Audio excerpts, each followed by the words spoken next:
In discussing the 6 components that help your church create a recruiting culture at every level of your pipeline, we're going to talk about systems. Now, before we do so, I want to talk about something that you see here. You see a line. What is above the line is often visible to everyone in your church, whether they're serving or not. What is below the line is primarily seen by leaders, volunteers, and staff in your church. So as we move through the next steps, I want you to understand we're moving below the line and behind the green curtain. Systems are often the least favorite subject for 2 kinds of people, the innovators and the keepers of the status quo. To the innovator, systems seem antiquated, they're cumbersome, they slow us down. To the keepers of the status quo, the established systems are the only thing that keeps the church from self-destruction.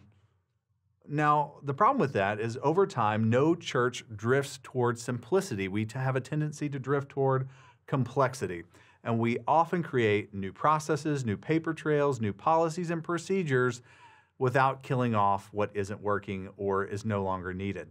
Sometimes things are working just fine and they're working differently in every ministry area. That leads to inefficiency, that leads to a duplication of effort, and that leads to confusion among our volunteers. Remember what we talked about in structure. The same thing is true for systems. So once your systems are clarified and aligned, write down your processes. It's impossible to share the ministry, to give it away to somebody else without writing it down. If you want a recruiting culture, you must address your systems holistically. Now that you know the importance of systems, what are you going to do about it?